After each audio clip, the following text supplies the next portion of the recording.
fait plein de petits ateliers sur les zones humides, qui étaient ma foi très intéressants. Et on nous a appris qu'il était important de garder les zones humides bien entretenues, les cours d'eau, qu'il fallait faire attention à ne pas polluer, les garder en bon état car c'est quelque chose de super important.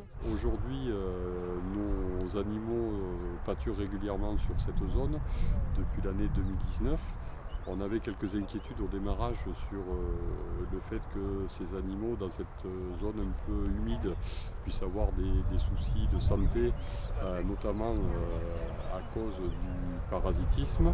On avait aussi quelques inquiétudes sur le fait que la valeur alimentaire des plantes de cette zone ne soit pas très favorable.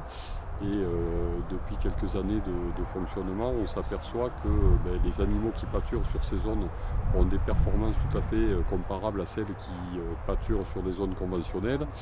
Ils ont un niveau d'infestation parasitaire un peu plus important, mais ça n'a pas d'impact sur la croissance des veaux.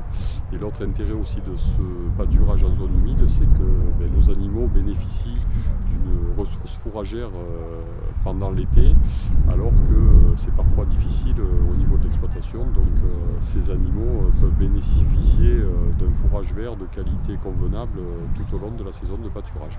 C'est important pour un centre qui transforme donc de la viande, notamment les vaches de l'exploitation qui ont pâturé sur ces terrains en zone humide.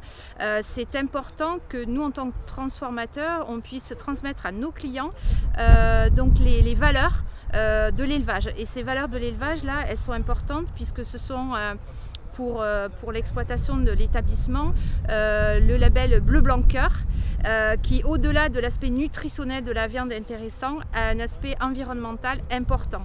Donc le fait que les vaches pâturent dans cette zone humide va permettre déjà qu'il y ait une qualité de viande intéressante et qui va être ensuite réalisée, donc il va être ensuite réalisé une finition avant l'utilisation pour de la viande fraîche ou des produits transformés. La commune d'Onnay-le-Château met à disposition les 24 hectares de la plaine de Nostre-Seigne à l'Agricampus de la Roque, qui depuis maintenant 3 ans amène des expérimentations qui innovent avec la collaboration du syndicat mixte, qui prouve depuis maintenant ces 3 années l'utilité de cette zone mixte, de cette zone humide en termes de gestion des crues et de sa régularisation, mais aussi en termes du développement de la biodiversité et de ses apports qu'elle a pu apporter notamment dans les élevages d'animaux et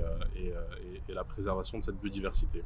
La particularité de cette zone humide, c'est qu'elle est à l'entrée de l'agglomération, en plein milieu de zone urbaine, et donc il a fallu amorcer un travail de pédagogie, tout d'abord auprès des habitants pour leur expliquer, pour défaire certains préjugés de ces zones humides qui gèrent la crue et qui sont préventifs en termes d'inondation, et aussi la manière dont cette zone humide s'intègre de manière homogène à ces zones urbaines. Cette opération a débuté il y a déjà quelques années.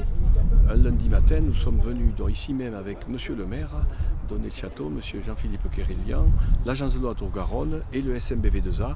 Suite à un appel à projet, il s'agit de mettre en avant ces 20 hectares qui pourraient paraître un handicap et qui sont devenus un véritable atout pour le territoire. Un véritable atout surtout pour les zones d'expansion de crues.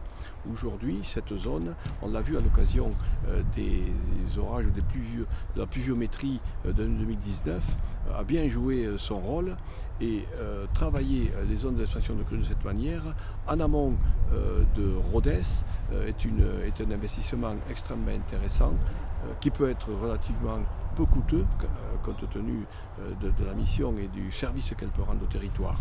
C'est un travail aussi en collaboration avec le lycée La Roque, et c'est un travail gagnant-gagnant puisque cette zone elle est pâturée par des animaux. Toute une étude est faite aujourd'hui sur la qualité des fourrages, la qualité de la viande, comment les animaux se comportent. Voilà, c'est une zone expérimentale qui va sans doute se reproduire puisque le SMBV2A a signé un PAPI sur un plan d'inondation sur l'ensemble de son territoire, et cette zone d'expansion de crues, on va trouver d'autres zones en amont, et c'est une richesse pour un territoire que d'avoir des zones d'expansion de crues et valoriser en même temps ces zones humides qui pourraient paraître des handicaps mais qui deviennent par là des atouts.